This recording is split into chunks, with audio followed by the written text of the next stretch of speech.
তো আল্লাহ রাব্বুল আলামিন আমাদের সবাইকে দুনিয়াতে যে কারণে পাঠিয়েছেন এটা আল্লাহ তাআলা নিজেই বলেছেন। আউযু বিল্লাহি মিনাশ শাইতানির রাজিম। কুনতুম খায়রা উম্মাতিন উখরিজাত লিন-নাস, তোমরাই সর্বোত্তম জাতি। আল্লাহ আমাদেরকে বেস্ট অফ দি বেস্ট আখ্যা দিয়েছেন, আমরাই সেরা। কারা? যারা মানুষ, বিশেষ করে যারা মুসলমান, বিশেষ করে যারা আল্লাহর খলিফা। তো এই আল্লাহর খলিফা হিসেবে আল্লাহ তাআলা সকল সৃষ্টির মধ্যে বাই নেচার আমাদেরকে, বাই বর্ণ আমাদেরকে শ্রেষ্ঠত্ব দিয়ে একটা বিশেষ দায়িত্ব দিয়ে দুনিয়াতে আমাদেরকে পাঠিয়েছেন তার প্রতিনিধিত্ব করার জন্য। তিনি চান তার এই পৃথিবীর সকল সৃষ্টি তার বিধান অনুযায়ী পরিচালিত হোক। বেশিরভাগই তার বিধান অনুযায়ী পরিচালিত হয়, শুধু মানুষের যে সমাজটা এটা মানতে চায় না।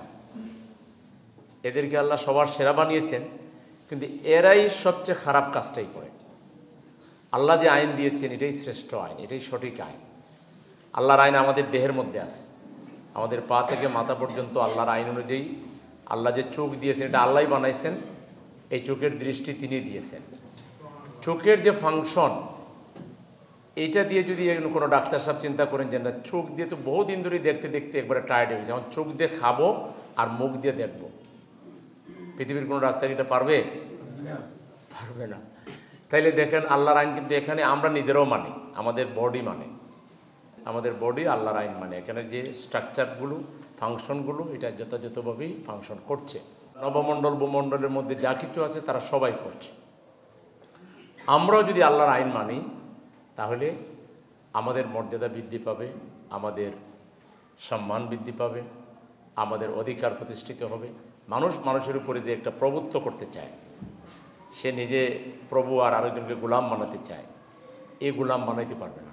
মানুষ সব সময় স্বাধীন থাকবে। গোলামি শুধু এক জায়গায় আমরা নিবেদন করব, সেটা আল্লাহর কাছে। আল্লাহ ছাড়া আর কারো কাছে আমরা মাথা নত করব না, কারো কাছে আমরা ছোট হব না। এটার নামই আল্লাহর আইন। আল্লাহর আইনের মূল কথা হইল ইবাদত পাওয়ার যোগ্য, আনুগত্য পাওয়ার যোগ্য একমাত্র আল্লাহ, এবং তার প্রতিনিধি হিসেবে তার নবী, এবং তার প্রতিনিধি হিসেবে যেসব ইসলাম প্রতিষ্ঠার যে আন্দোলন, যে সংগঠন, তারা। এর বাইরে কোনো জাহিলিয়াতের কাছে, অপসংস্কৃতির কাছে, কোনো অপশক্তির কাছে, কোনো কুফরি শক্তির কাছে, কোনো বাতিল শক্তির কাছে আমরা মাথা নত করি, এটা আল্লাহ চান না।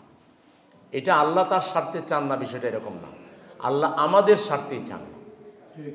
আল্লাহ আমাদেরকে উপরে তুলতে চান, দুনিয়ায় আমরা নেতৃত্ব দিই, এটা আল্লাহ চান। আর আখিরাতে আমরা জান্নাত পাই, এটা আল্লাহ চান। দুনিয়া যদি নেতৃত্ব দিতে হয় তাহলে মানুষের সেবা করতে হবে, পরের জন্য। বলা হয় মানুষ মানুষের জন্য, স্লোগান শুনতে যত সুন্দর, এটা কোরআনিক টার্ম, কিন্তু যে যেখানে ক্ষমতা পায় সে তার নিজের জন্য। একটা প্রতিষ্ঠান বানাই দেন, সবার আগে চিন্তা করবে আমার বেতন কত, এবং তার শুধু বেতন বাড়াতেই হবে, বাড়াতেই হবে, বাড়াতেই হবে, তার প্রমোশন দিতে হবে। আশেপাশে যারা আছে তাদের কথা চিন্তা করে না। কিন্তু যে মানুষের মনে আল্লাহর ভয় আছে, সেইটা ভাববে যে আমারও যেমন বেতনের দরকার আছে, আমার একটা কর্মচারীরও বেতনের দরকার আছে। এই সমাজে মানুষের মনে তাকওয়া নাই, মানুষের মধ্যে আল্লাহর ভয় নাই, মরার ভয় নাই, সব দুনিয়া সে খেয়ে ফেলতে চায়। আজকের যে প্রতিষ্ঠান, এই প্রতিষ্ঠান এবং এই ধরনের আরও প্রতিষ্ঠান ঢাকা সিটিতে আমরা করেছি এবং আরও করব। এই ঢাকা সিটিকে মানব সেবার এক কেন্দ্রবিন্দুতে আমরা পরিণত করতে চাই ইনশাআল্লাহ। এখন চিকিৎসা এখানে এসে নেবেন, সামনে চিকিৎসা আমরা বাসায় পাঠাই দেবো, এখনও পাঠাই। এই যে সার্ভিস ফিজিওথেরাপি, এটা আমাদের টার্গেট হলো বাসায় গিয়ে থেরাপি দেবে, আবার সেন্টারে আসলেও দিবে। আমরা চাই একটা মানবিক বাংলাদেশ। আমরা চাই বাংলাদেশ হবে যারা এখানে ক্ষমতা লাভ করবে, নেতৃত্ব পাবে, তারা মানুষের সেবা করবে। আর এই সমাজে অনেক বোকানাঙ্গা মানুষ, আজকে নুন আনতে পান্তা পুরায়, শাকসবজি কিনতে গেলে চাল কিনতে পারে না, চাল কিনতে গেলে ডাল কিনতে পারে না। আমরা নাকি অনেক উন্নতি লাভ করেছি। এখানে বলেন যে সামান্য দয়া দাক্ষিণ্য বিতরণ করবেন, বলেন যে কিছু সিন্নি বিতরণ হবে এখানে, মানুষের উপরে মানুষ। হ্যাঁ, বলেন চাল বিক্রি করবেন, একটু চাল একটু কম দামে দিবেন, কি পরিমাণ রাস্তায় লাইন হয়ে যাবে। অভাব না থাকলে কেউ এরকম হয়? আজকে গোটা সমাজকে পঙ্গু করে ফেলা হয়েছে। এই পঙ্গুত্ব থেকে বেরিয়ে আসতে হবে। সমাজের সকল ক্ষেত্রে আল্লাহর আইনকে প্রাধান্য দিয়ে, আল্লাহর বিধানকে প্রাধান্য দিয়ে আমাদেরকে চলতে হবে। ভালো মানুষকে মসজিদ কমিটিতে আনতে হবে, বাজার কমিটিতে আনতে হবে, সমিতির কমিটিতে আনতে হবে, ক্লাবের সমিতিতে আনতে হবে, পাঠাগারে আনতে হবে, কাউন্সিলরে আনতে হবে, মেয়রে আনতে হবে, এমপিতে আনতে হবে। শুধুমাত্র নেতৃত্ব ভালো মানুষের হাতে তুলে দেন, এই বাংলাদেশ 5 বছরে অন্যরকম বাংলাদেশে পরিণত হবে। সেটার জন্য আমাদের সবাইকে কাজ করতে হবে, সবাইকে কাজ করতে হবে। আমাদের সবার দায়িত্ব আছে। আল্লাহ ইন্নাল ইনসানা লাফি খুসর ইল্লাল্লাযিনা আমানু। ঈমানকে মজবুত করার চেষ্টা, আমলে সালিহাত করা এবং মানুষকে হক সম্পর্কে পরিচিত করানো, হকের দাওয়াত দেওয়া, সৎ নেতৃত্ব প্রতিষ্ঠার দাওয়াত দেওয়া, আল্লাহর আইন প্রতিষ্ঠার দাওয়াত দেওয়া, এটা আমাদের উপর নফল না, এটা ফরজ।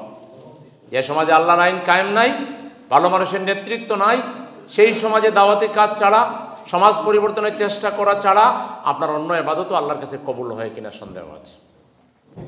সেজন্য আমাদের সবাইকে সম্মিলিতভাবে একটি ভালো সমাজ বিনির্মাণে কাজ করতে হবে। আমরা চাই, আমরা যদি আগামী দিনের বাংলাদেশের নেতৃত্বের চাবিকাঠি পাই, আমরা শিক্ষাকে, চিকিৎসাকে 100% ফ্রি করার পক্ষে। চিকিৎসার জন্য কোনো টাকা ব্যয় করতে হবে না, শিক্ষার জন্য আমাদের ছেলে মেয়েদেরকে কোনো পয়সা খরচ করতে হবে না। সেরকম একটা বাংলাদেশ না হওয়া পর্যন্ত আমাদের সবাইকে দায়িত্ববান হইতে হবে, তাকওয়াবান হইতে হবে। আর কোনো ফেসিবাদ যেন বাংলাদেশে কায়েম হতে না পারে।